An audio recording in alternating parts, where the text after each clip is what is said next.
I'll always remember there was someone who emailed me and told me, my doctor told me that no one does vaginal birth after 2 cesareans in the US. Oh, that's No one. And it's mm. like, absolutely not true. And it makes me wonder, do they really believe that's true?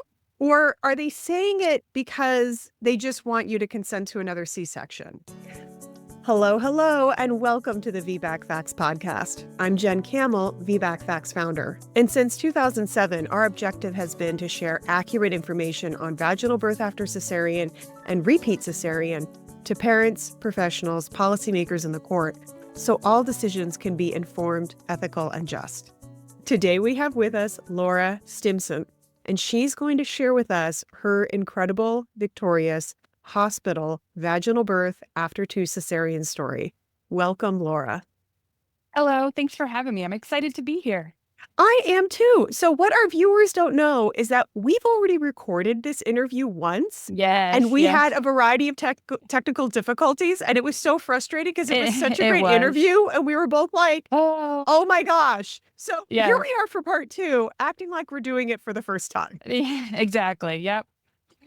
So why don't you tell me, Laura, a little bit about yourself? Yeah, of course. So I am a stay-at-home mother. I have 4 girls. My twins are 6.5 years old, and I have a daughter who is 4. She will be 5 in April. And then I recently just had a successful VBAC with my youngest daughter, and she will be 6 months a week from today. Wow, 6 months old, and we might see little feet appear throughout because you've got her right off camera. So I wanted to share, what area of the country are you in?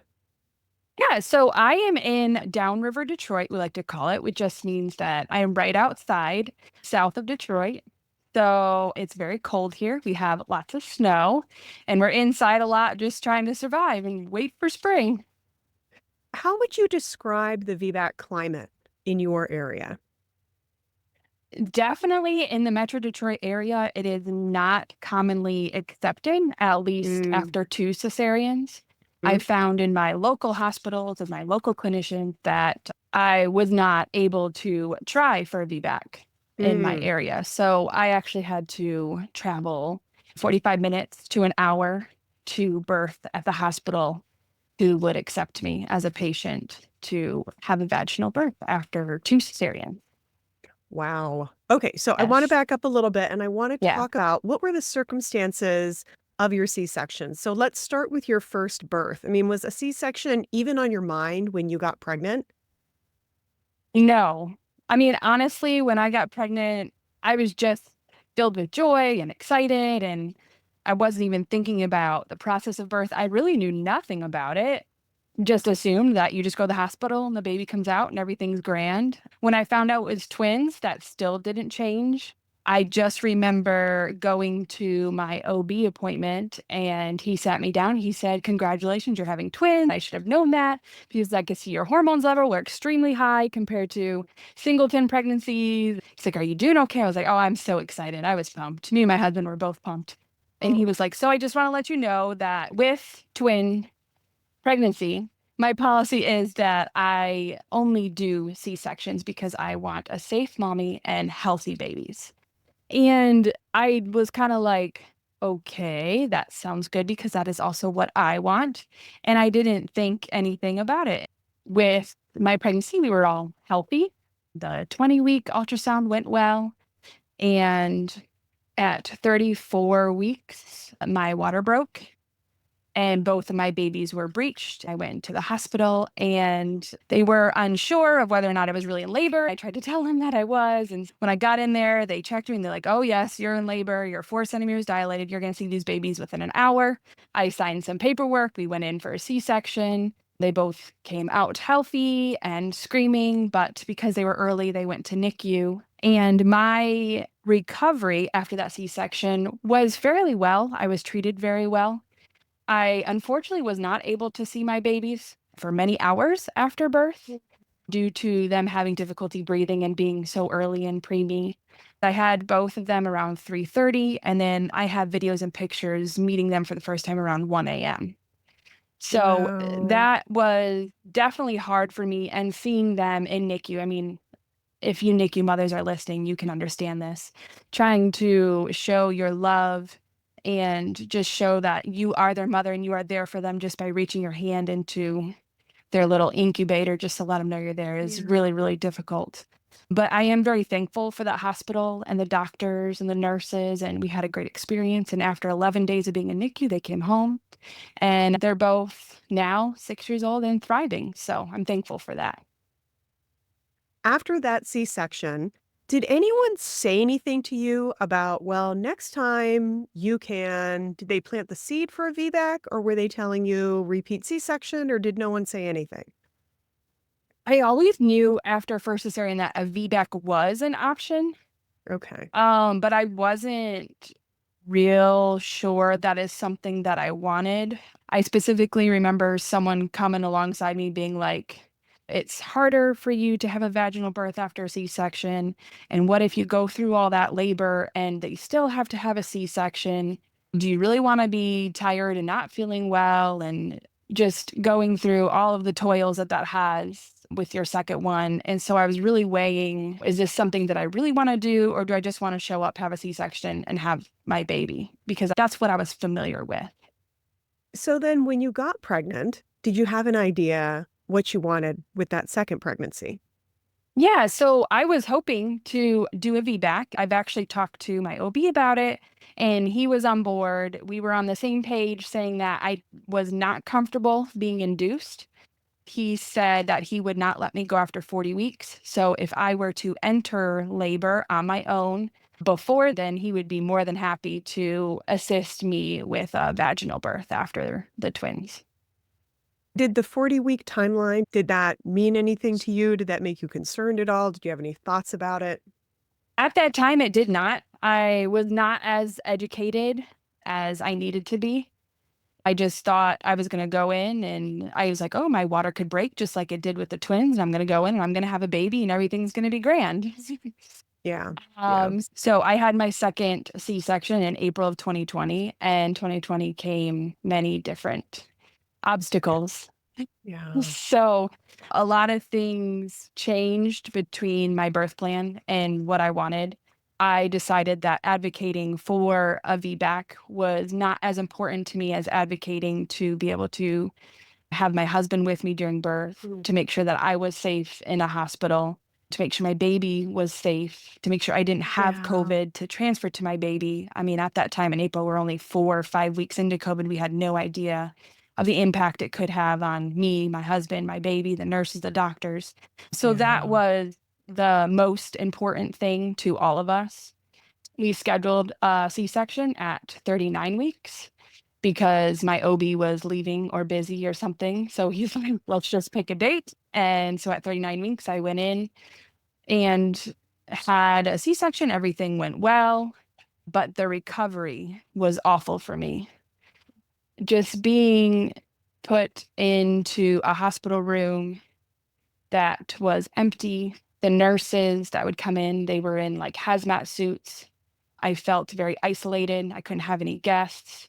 My husband Right. couldn't leave the room. So I'm sure other moms are like this, but one thing you look forward to after birth is being able to order food and eat whatever you want, just like little simple things like that. And that was not an Yeah. option.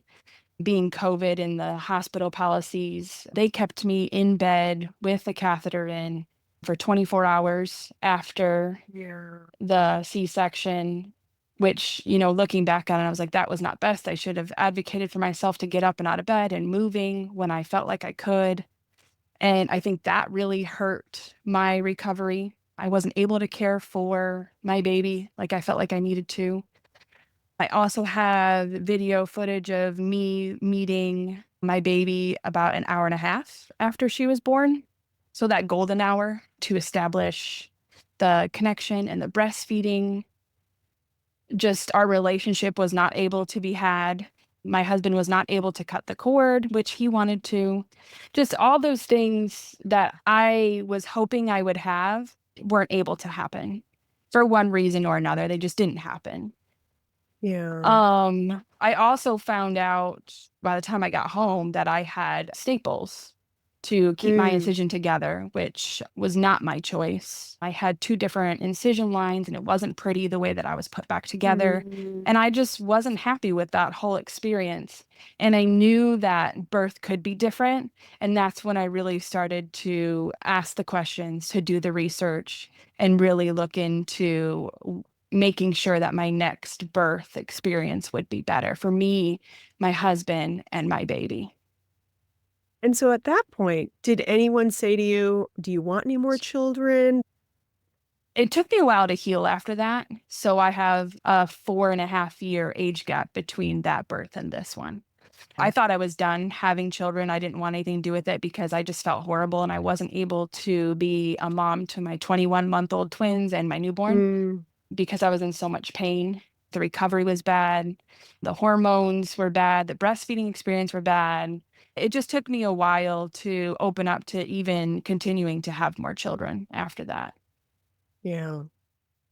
And so when you got pregnant the third time, did you have an idea earlier on in that pregnancy of what you wanted for your birth? Decided. Yeah. So we tried for a year to get pregnant. And so during that time, I was really focused on doing research on having a VBAC. I was like, I want to do it this time around.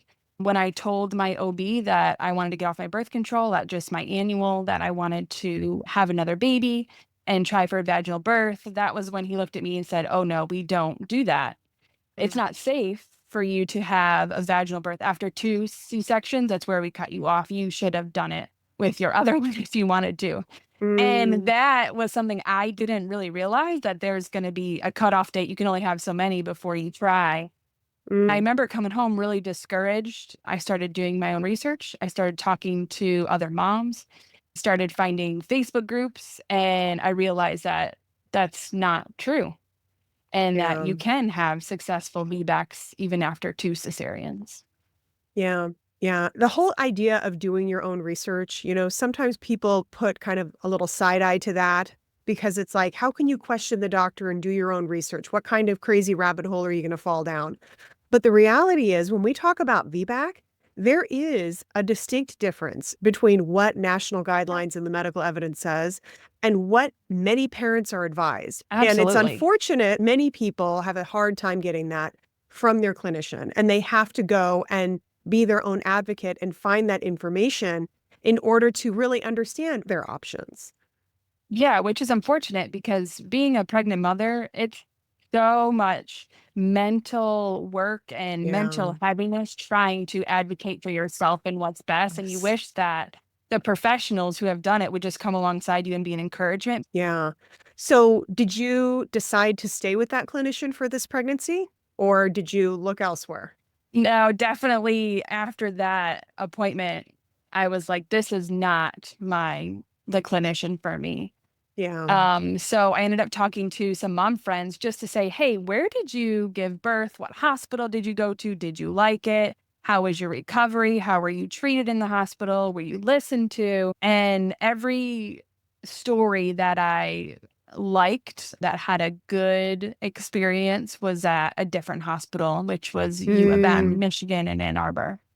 Okay. So at their women's hospital. And so when I started looking into that, they said, I don't have an OB, I actually have a midwife. And I was like, oh, okay, that sounds interesting. Like, are they able to give birth in hospitals? Like, what is this midwife? Because to me, I'm picturing just a hippie who decides they don't want to use medicine or anything like that. And I was like, well, I want to give birth in a hospital. And they're like, no, no, no. These are certified midwives. The only difference between them and an OB is that they can't do a C-section. And that really stood out to me because I was like, wait, I don't want a C-section. So if they can't do one on me, I wonder if they would be willing to help me give birth vaginally. And Yeah. so I called them, I made an appointment. I met with the sweetest midwife, and she said, you're healthy, you're a good age. You just seem like a really good candidate to try a vaginal birth after 2 cesareans, and we will support you at our hospital with that. Wow. So you were able to hire a midwife for your vaginal birth after 2 cesareans in a Yes. And I hospital. was, Yeah. yes. Yeah. And I was thinking, I was like, I don't have the money to be hiring all these extra private practice people. But Um, no, they work at the hospital and the insurance covers them just like an OB. And that was shocking to me at the time. well, and I think that's so helpful for parents to hear, but also for midwives, OBs, hospital administrators, for them to see, oh, there are hospitals that not only have VBAC within scope of practice for certified midwives, but also VBAC after 2 cesareans. Mhm. So Yes. how did that birth play out? I found out I was pregnant and I was mentally ready to advocate for a vaginal birth after cesarean. I went in for my first appointment and they took all this data on me and put it into a VBAC calculator. And they Mm, said I was in the 70% success rate. And I said, that sounds good to me. Let's do it. All my appointments were very good. I had good health. Unfortunately, I was diagnosed with gestational diabetes at like mm, the 20 week. mm. So I was able to control my blood sugar though with diet. So I was very thankful about that. I didn't have to do insulin or anything. But there was a concern at 34 weeks because my baby was measuring big. Okay.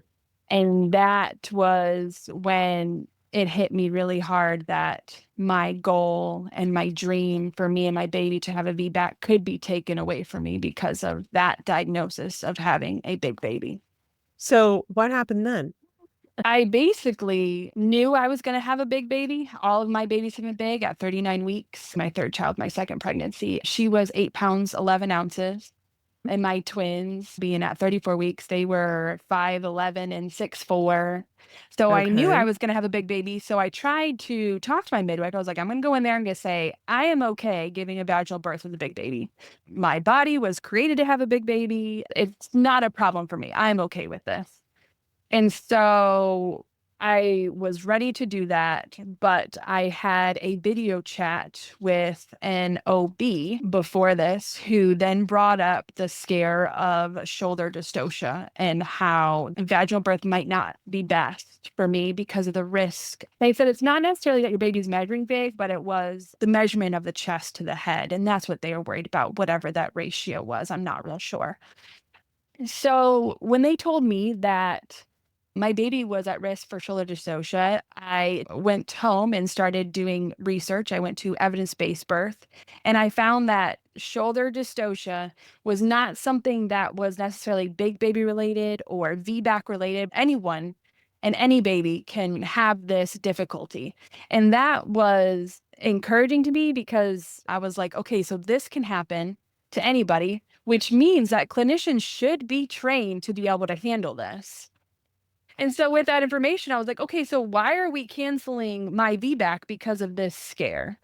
Right. Yeah. So, and that's something I really don't know why they were so adamant on not wanting to try. Is it just easier for them? Is it less risk?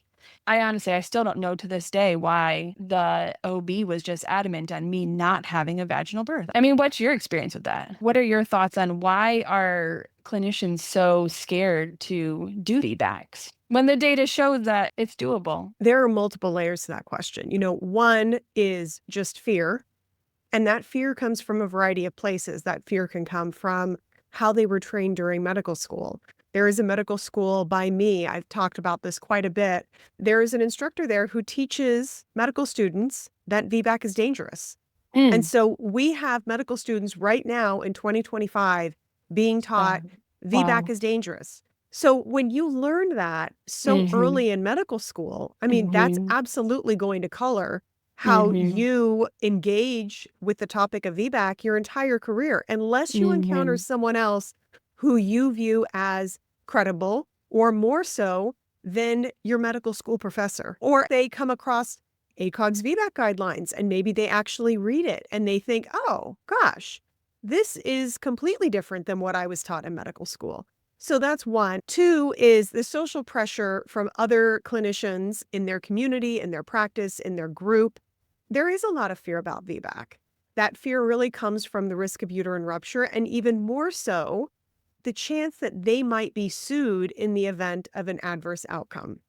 Okay. So that is another thing. And especially if someone has experienced a uterine rupture or Yeah. they've had a recent lawsuit, that can absolutely color how they view VBAC for years or even the remainder of the time that they're practicing medicine. Those are three factors: the social pressure, what they're taught, the fear of litigation, and then also I would just say general misinformation, because there's a lot of misinformation about VBAC. And so often I think clinicians think, well, there's just misinformation among patients, right? Among parents. There's not misinformation in our circles between doctors and midwives and nurses. That's why it's so important for clinicians to avail themselves to continuing education opportunities where they can really focus on VBAC. Because when we think about a third of all births in the US end in a cesarean, and many of those people go on to get pregnant again, we need to be able to offer those people evidence-based, respectful healthcare, which honors their right to decide, do I want a VBAC or do I want a repeat C-section? Right. And Right. viewing both of those options as morally neutral, but both of them should be presented Yeah. and the risks and benefits for their particular clinical scenario reviewed so they can make an informed decision. And Yes. unfortunately, like you talked about, in your experience, you had 2 prior C-sections and your OB told you, nope, that's no longer an option. Right. Well, that's not in line with the guidelines. And Exactly. unfortunately, the onus is on parents to figure out what the evidence actually says so they can advocate for themselves. And that's why we have our course, The Truth About VBAC for Families. You're trying to read medical research. How do you know if this study is strong versus this study? All the research on a particular topic like big baby and VBAC. So that's a tremendous Mm. burden to put on parents. Yeah, and not only that, but we're also not the experts in all this medical stuff. Yeah. Some of us maybe, but a lot of times when, I mean, even reading on the evidence-based birth, I was like, I have no idea what that means. So I Yeah. am just thankful that there are people like you who are out there advocating and able to give us those options where we can see the truth Yeah. for what it truly is. Well, I 100% understand the shoes you were in because I was there when I had one C-section. And Mm. trying to find accurate information is very hard. My son is 17, so that was over 18 years ago, 18, 19 Yeah. years ago. So trying to find accurate information then was even more difficult than it is now. I And see, back then we had Yahoo groups. We had Yahoo groups. That's how we connected. And so ICANN, the International Cesarean Awareness Network, had an incredible Yahoo group, and I joined that group. And that's really where I was able to meet other people, share information. But I feel like we've totally gone into my background, and this is about you, Laura. I'm happy to Yes. ask your questions, Uh, but we are here to learn about your That's incredible birth. right. But No, this is no, it's so don't important and it's apologize. great. Yes. Yes, Don't absolutely. apologize. That's why we're here, is to share that mission. So if you look back and you Mhm. think about yourself when you Right. had your first C-section and your second C-section, is there anything you would have done differently knowing what you know now? I mean, yes, I would have loved to try to have a vaginal birth with my twins. The experience of a C-section is way different than my experience with a vaginal birth. The connection that you have with your Mm. child is completely different. The breastfeeding journey, I was able to be successful breastfeeding, which was really important to me. If you want to learn more about VBAC, your very first step should be to join my email list. I'm going to include the links in the description, but if you want to just go to vbacfacts.com/report right now, you can download my uterine rupture report where I debunk the top 5 most common myths I've seen about uterine rupture. Go to vbacfacts.com/checklist to download my 5 simple steps to planning a vaginal birth after cesarean. And go to vbacfacts.com/handout to download the top 3 VBAC myths that I bust using the American College of OB-GYN's VBAC guidelines. You might be shocked what you think is true versus what ACOG actually says. Let me help you break it down. Join my email list, download my free resources, and continue learning about VBAC with me. I remember meeting with a midwife that was a friend of a friend just at a family dinner. And the twins were maybe 10 months old, and I didn't know she was a midwife. And she was like, "So tell me about your birth." And so I told her, and she goes, "Oh," she's like, "We do vaginal births with twins all the time." And that was the first time that I heard that. I was like, "Really?" Yeah. And she's like, "Oh, yeah, definitely." And she goes, "We would rather do that at a facility with a first time mom with twins." But she goes, "If it was a second or third time mom, I would definitely be comfortable doing that at home." And like that to me, I was Yeah. like, oh, there are different opinions out there on what is Yes. best and what is safe. That kind of just planted the seed for me to look into what is true and what is the risk, and is it possible for me to have a vaginal birth after a Yeah. C-section or after 2 C-sections? And is it worth it? Well, the power of the seed that that midwife planted. I mean, look at how that one conversation put you on this completely different trajectory. And Mhm. I love to talk about having the right information at the right time. Just give a little factoid about uterine rupture, a little factoid about VBAC, a little factoid about vaginal birth twins. And I have my thoughts, but I'm going to say out loud, I wonder why your OB with your first pregnancy didn't say, "I don't attend vaginal birth with twins, but here are a couple providers in our area that do," and perhaps share the reason why he doesn't. Maybe the Mm. reason why he didn't was because he was uncomfortable or not trained on vaginal breech delivery, which is completely fair for them to say, "You know what? Yes. And to This just isn't admit that. exactly, like, this isn't something I've experienced with, but there are clinicians who do in our community, and if you're interested in having a vaginal birth, you can go check out Doctor A or Midwife C and have a conversation with them." So that way, again, it puts you in the driver's seat, and most importantly, it lets you know that you have options. Options. Yes, absolutely. Yeah. Yeah. That's great advice for any clinician who's listening, just to be open and honest and let that mother know that she has options. I love that. Exactly, exactly. I think it's more fair to disclose that and refer them out than to lead someone to believe that your only option anywhere is a C-section, because And you know that's what? As a patient, if I had that conversation, I would be able to look at that clinician and say, wow, I can trust them. And it exactly, would, and I would know that I can trust that clinician because they're open and honest. exactly, and trust is Mm. so important, so Especially with important. birth experiences. Yes, Yeah, yes. and so that honest disclosure, that is what fosters trust. Mm. And that trust is something that it's like you put your deposits in and then you can pull it out. In the moments in labor when things aren't looking so good, if you with your clinician and then they're like, "You know what? The strip doesn't look good," you can feel like, "Okay, I trust you." I trust Like, them, I know not you are on the skeptical same of, page. yes, Yes. that's huge. Yeah. Absolutely. So I knew going to my appointment to see my midwife, I knew that she was going to explain this, the big babies, to me again. And I needed support because I was going to feel very defeated, and I probably wasn't going to have the words to say to advocate for myself. So that's when Mm. I hired a doula. Okay. So I called a doula. I said, I need help. This is what's going on. And she said, I'm coming to that appointment with you, and I'm going to listen to everything your midwife says. And we are going to ask all the questions. And after this appointment, we can all decide as a team what's best for you and your baby. And I was so thankful to Downriver Doulas because Emma, she's so sweet. She came with me and she was able to think of things that I wasn't able to, all of the Mm. possibilities of what happens if the baby does get stuck with shoulder dystocia, what can we do? And we actually came up with a plan, the three of us, of continuing with a vaginal birth, and just if things were to happen that we could change my movement. We also agreed that I was hoping to have a water birth, but we also agreed that that probably wasn't best.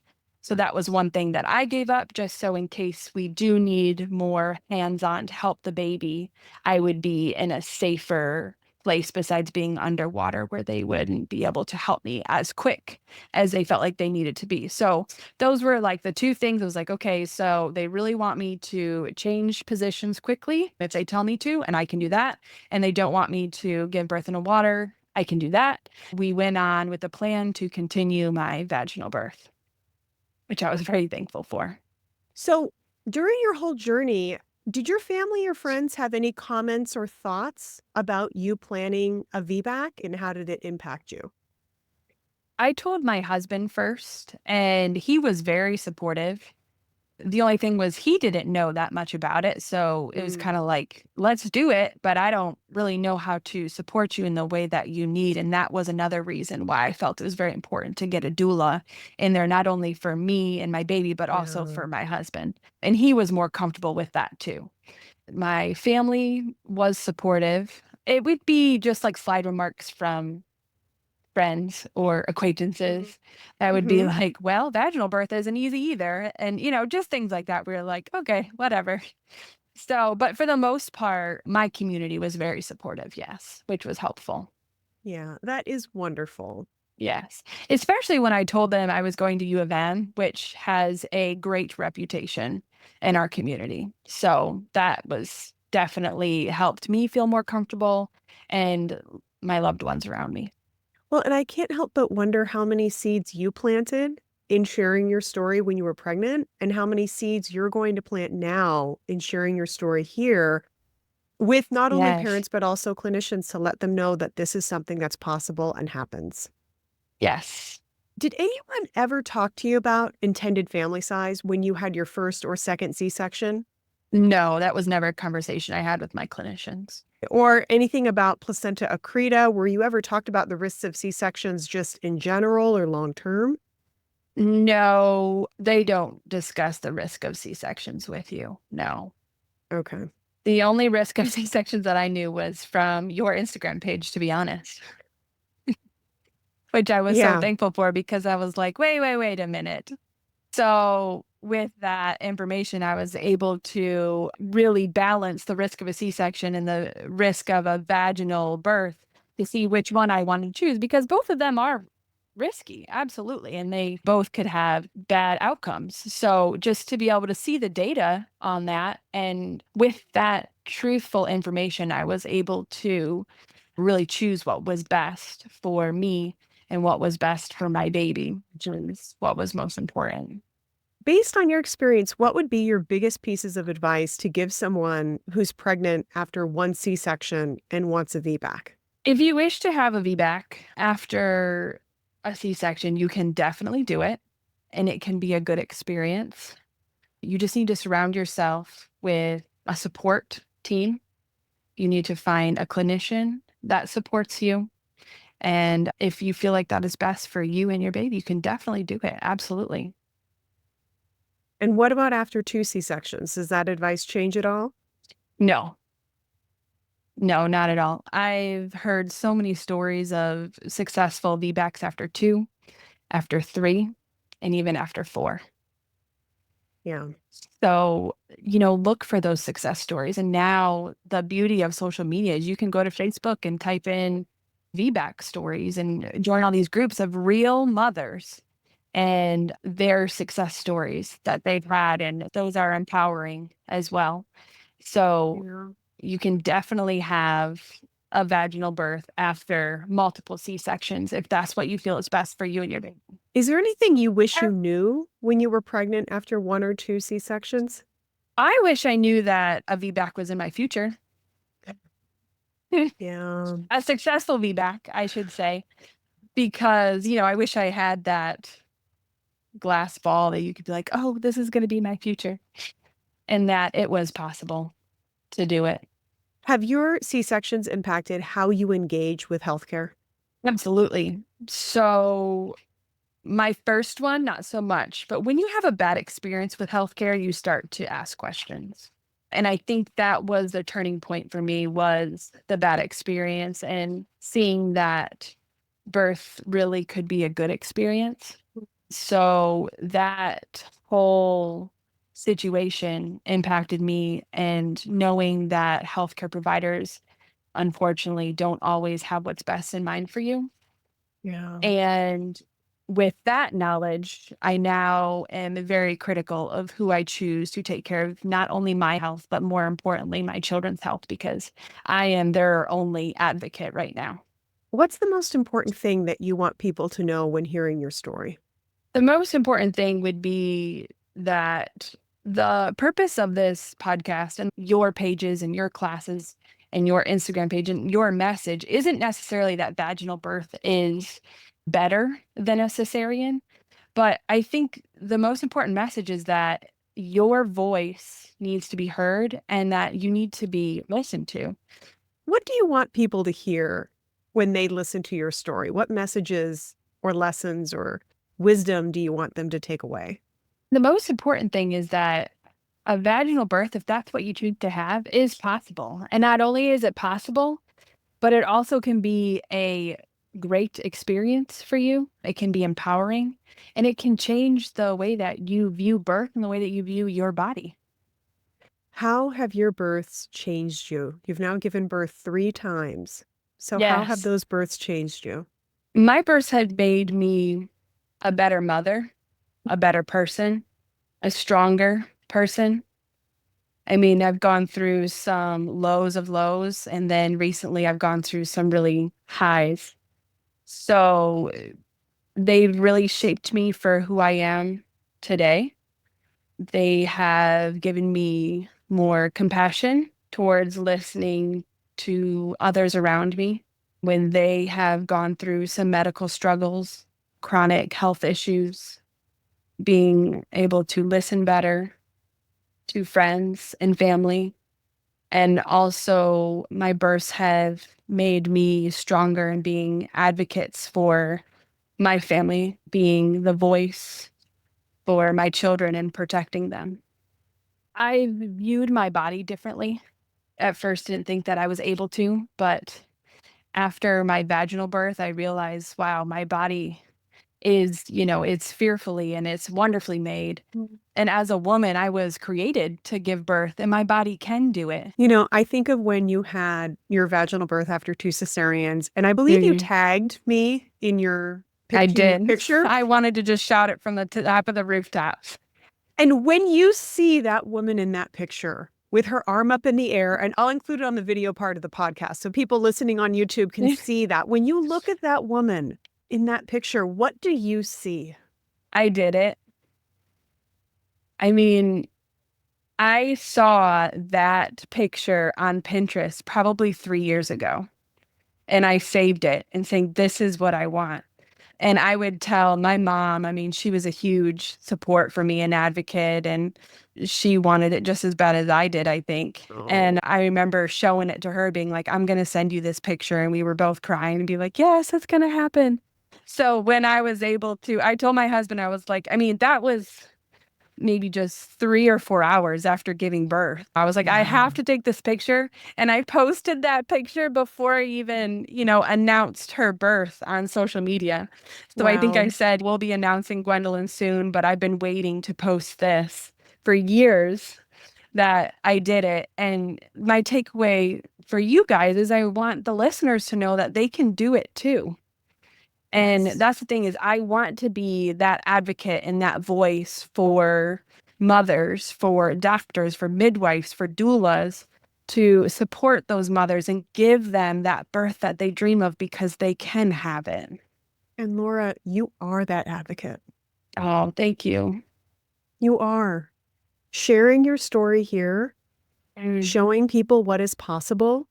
You yes. are that advocate. And everyone who saw that victorious picture of you, Hmm. that it is possible. Yeah.